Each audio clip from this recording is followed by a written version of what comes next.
and I'm the founder and president of the Trend Trackers. You might be thinking, what are the Trend Trackers? Well, we are a club at Culver City High School dedicated to turning raw data into real campus improvements. We're often told that if we want to change something at our campus, we should just speak up. I'm sure you all have heard that before. But as students, we've learned that simply speaking up isn't always the best way to get results. Today, I'm here to show you how my team turned hallway opinions into measurable change and how you can do the same. Next slide, please. We start by asking students what their biggest concern was on our campus. The general consensus was that our restrooms are unclean and unusable.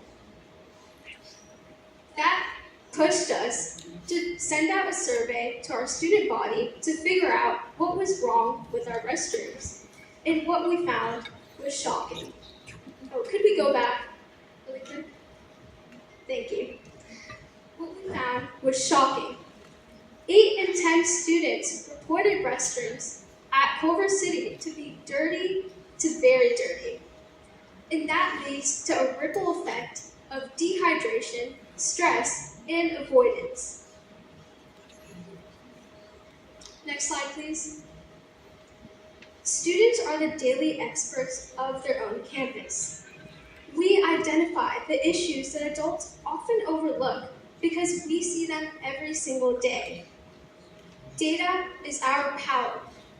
And there's a famous saying, without data, you're just an opinion. By collecting our own statistics with the power of mathematics, we transform these concerns from complaints to action plans. Next slide, please. When we looked at the statistics of our restrooms, the correlation was undeniable. We found a direct correlation between restroom avoidance and basic custodial resources. That's when the power of mathematics comes into play. The numbers told us exactly where the gaps were and where we should make change. Next slide, please. Because we brought proof, the administration actually listened. We've already seen real changes on our campus. More custodial support, extra trash cans, and restrooms that are cleaner and more usable for all. We proved that when students show up with data, schools show up with solutions. Next slide, please. We've turned our success into a step-by-step system. Identify, survey, analyze, and present. It's a simple cycle that anyone can follow. You're never too young to make a change. You don't need to be a math genius or an expert at statistics to improve your campus. The best part is, you don't have to start from scratch. The Trend Trackers Chapter Kit has everything you need to start making an impact and have a cleaner and more sustainable campus. The first person to launch a chapter of the Trend Trackers Club at their school will earn a certificate of achievement and a pioneer status of our website. So we're very excited to see who is the next pioneer to spread our mission. If you're ready to make an impact and transform your campus today, scan the QR code right here and you'll get all the resources you need. I'm going to invite my Vice President, Natalie Carter, to help me answer a few questions that you guys might have. Thank you.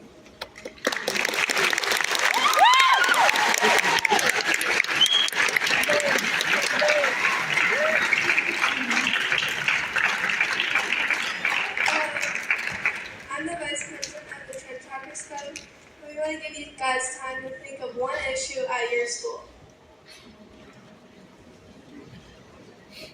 Come on, guys, talk to the people around you and think about one issue at your school that you care about.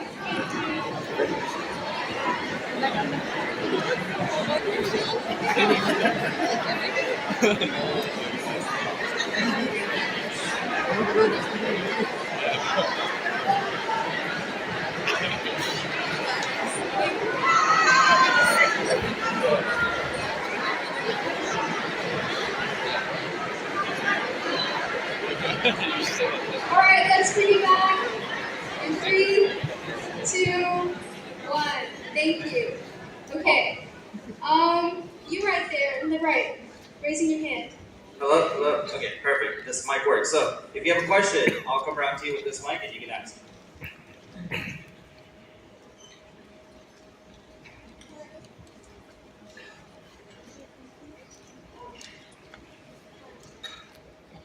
Sometimes there's not really like any toilet paper or soap in the girls' bathroom at my school.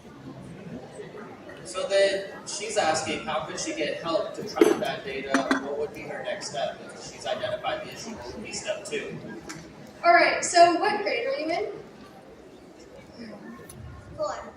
4? All right, that's amazing. So that's a common issue at our campus too. And what we did was gather data from students at our school. And then we presented that to people, big decision makers at our school, like the principal and the superintendent. So what you could do is start by asking your friends how many times they've encountered no toilet paper or supplies in the restroom. And you could bring those numbers to administration and possibly make a change. And I believe that you can. All right, we have question number 2. So, I forgot to say this. When you're asking a question, say your name, what school or school district you're from, and then your question. That'd be helpful.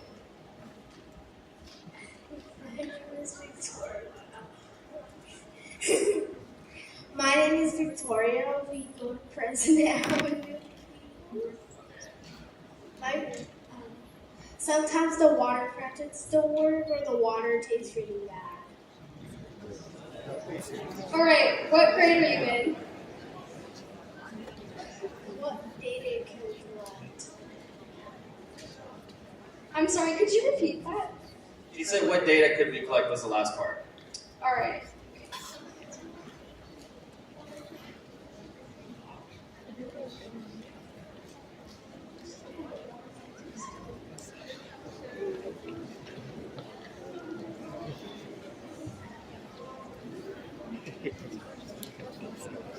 All right, so that's another common issue that happens on our campus as well.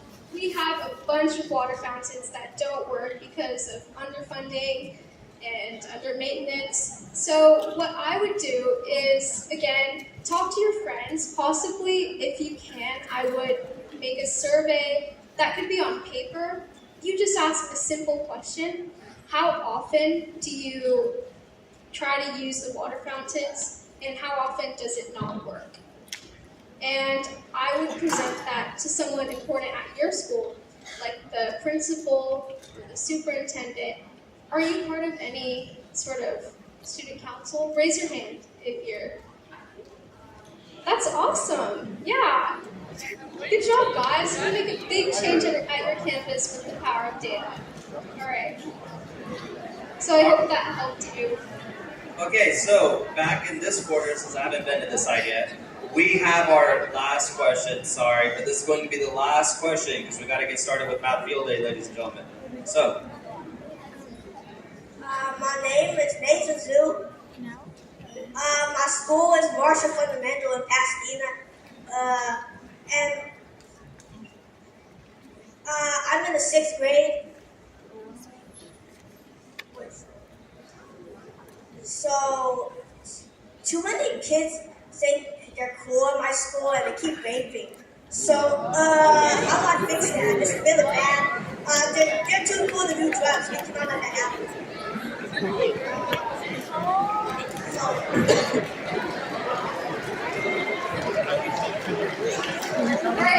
you back in 3, 2, 1.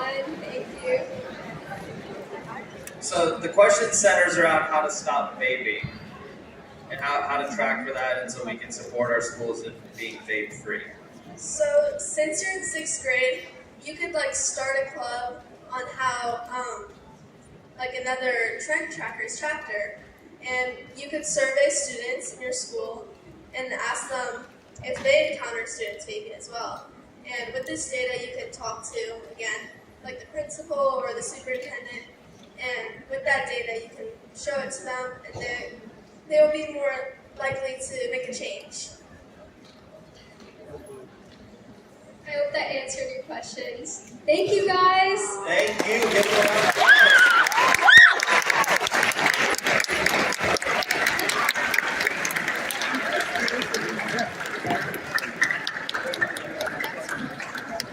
applause. Wow.